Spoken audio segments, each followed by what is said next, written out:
আশিস দা তো আমার অনেক দিনের বন্ধু, সহযোদ্ধা। তো রাখি বন্ধনের একটা পার্সপেক্টিভ যেটা সঙ্গীতা অলরেডি শুরু করলো কি অসাধারণভাবে, যে ভাই বোনের একটা মিলন উৎসব। কোনো পৃথিবীর কোনো কালচারে এইভাবে ভাই আর বোনের মধ্যে সম্পর্কটা এইভাবে তুলে ধরা আমার মনে হয় খুব প্রাচীন। এবং আপনারা যদি পৌরাণিক দেখেন, শ্রীকৃষ্ণ দ্রৌপদী সেই সময় যখন শিশুপালকে বধ করলেন তখন আঙুলকে ডেকেছিল। দ্রৌপদী তার আঁচল থেকে একটা কাপড় ছেড়ে প্রথম রাখি বেঁধেছিল। এবং তারপর রাজা বলির আমরা কথা জানি যে ধাগা বাঁধার সময় বলি রাজার নাম করা হয়। সেই দানবীর বলি রাজা কৃষ্ণের ভক্ত ছিলেন এবং মা লক্ষ্মী রাখি বেঁধেছিলেন। রানী কর্ণাবতী এবং হুমায়ুন আমরা সবাই জানি যে এটা অদ্ভুত একটা সময়।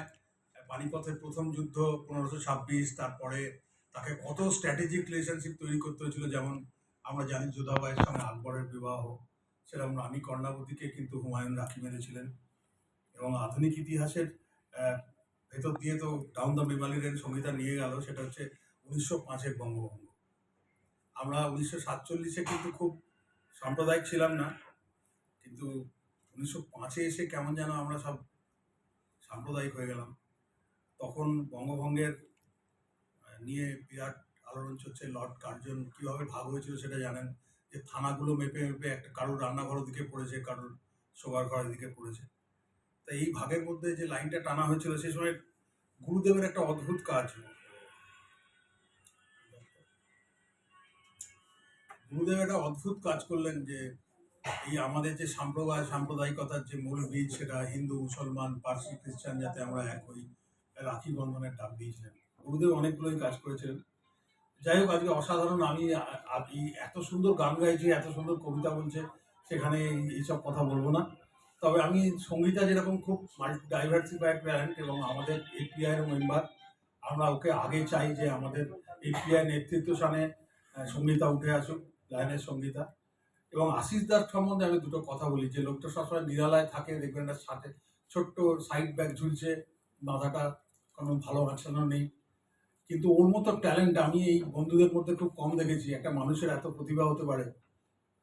একজন ইঞ্জিনিয়ার জানেন, সে ভাবলো সেই সময় যে মেন স্ট্রিম মিডিয়া নিয়ে কাজ করব এবং সবকটা ল্যাঙ্গুয়েজ নিয়ে আমি চ্যানেল করব। আমি সত্যি এইসব আবেগ, এরকম স্বপ্ন কজন দেখতে পারে। এবং তার যে লড়াই, সে নিজে চিত্রনাট্য লেখা, নিজে পরিচালনা করা, তার নিজের বই লেখা, ওর বইগুলো কোনোদিন পড়ে দেখবেন। এবং কত ছোট ফিল্ম, শর্ট ফিল্ম ফেস্টিভ্যাল, কত ধরনের সাহিত্য, এবং প্রচুর মানুষকে, ট্যালেন্টকে সামনের সারিতে তুলে আনার এই যে প্রবণতা আশিসদার মধ্যে আমি দেখি, এই সমাজে বিরল। আমি ভাবি আমার লেখা হলো, আমার সিরিয়াল দেখা হলো, আমি ফ্ল্যাটের দরজা বন্ধ করে শুয়ে পড়লাম, আমি খেতে পেলেই হয়ে গেল। এই সমাজে কিন্তু দেখছি যে এরকম কিছু মানুষও আছে যে যারা প্রকৃত শিল্প নিয়ে চর্চা করে, সামনে আসে না। তাকে কিভাবে ফ্রন্টলাইনে আনা যায়, তাদের স্টেজে আনা যায়, তাদের বলা যায় যে তুমি একাঙ্ক নাটক করো, তুমি গান গাও, যেরকম পারো গান গাও। আমি দেখি প্রচুর শিল্পী মানুষ, তাদের মধ্যে কি অদ্ভুত প্রতিভা। আমাদের অফিসের প্রোগ্রামে দেখেছি, এবং আশিসদা চুপ করে বসে আছে, ও রিপ্রোডাক্টিভ হেলথ নিয়েও যা বলতে পারে আমি বলতে পারি না, বিশ্বাস করুন। এত অসাধারণ পাণ্ডিত্য। এবং ওনার ও এত বড় অডিটার, ও ইংরেজি বাংলা সমান তালে, ওর যেহেতু শিক্ষা জানেন যে ও ইংলিশ মিডিয়াম স্কুলে পড়েছে, তার ফলে এত ভালো একটা স্কুল থেকে শিক্ষা পেয়েছে। ও লেখাও ভালো এবং অসাধারণ বক্তব্য রাখতে পারে। কিন্তু আমাদের না, আমরা আশিসদার সঙ্গে সারা বছর লেগে থাকি, আশিসদা আমার একটু এটা করে দিন, ওটা করে দিন। কিন্তু ওর পেছনে যে একটা অদ্ভুত মানুষ, যে সমর্থনটা ওর কাছে পাই, মানুষটা কিন্তু কিছু চায় না। ও চায় কি জানেন তো, যে মানুষের অধিকারের কথা তোলা, মানুষ যেভাবে বঞ্চিত হচ্ছে সেটা কীভাবে ছাপানো, এবং একটা পত্রিকা এই রোদ ঝড় বৃষ্টির মধ্যে বার করা, এটা কিন্তু not a matter of joke. কীভাবে মানুষটা পারে তা। এবং সঙ্গীতা আমার ছোট বোন, এবং সে আমাকে আজকে এরকম একটা অনুষ্ঠানে ডেকে, আমি খুব আপ্লুত। এবং আমি আপনাদের সবাইকে সাক্ষী রেখে সঙ্গীতাকে বলছি, যারা সঙ্গীতা আগে আমাদের এপিআই একটু নেতৃত্ব স্থানে আসে, এবং খুব ভালো রান্না করে, খুব ভালো গান গায়। ওর যে কত কথা বলবো, ওর মধ্যে প্রচুর ট্যালেন্ট আছে। যাই হোক দিদি, তুমি এগিয়ে চলো, এবং তোমার এই অনুষ্ঠানে থাকতে পেরে আমি খুব আপ্লুত, গর্বিত। তোমাদের সংগঠন আমার এরকম সবসময় পাশে চাই দাদা, আর কিছু চাই না।